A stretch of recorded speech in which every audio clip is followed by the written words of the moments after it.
ఇదేం కోరికే కురదానా కొంపే మునిగిపోదా నిదానించమంటున్నానా కదిలి రావేం మన్మథా సుకుమారం సోలిపోదా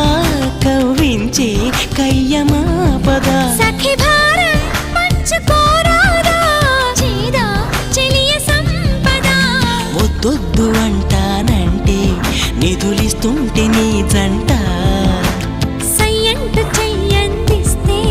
రకరకాల సుఖాలు నీవే కదా ఎలుకో నాయక రాసి చాలా ఇలాగా ఎలకు బాలిక దూసుకొచ్చావే ఇలాగా ఎన్నాళ్ళు దాస్తా ఇంకా ఎండ కన్నైన పడనీకా ధన్యోస్మి అంట చిలక అందుకున్నాక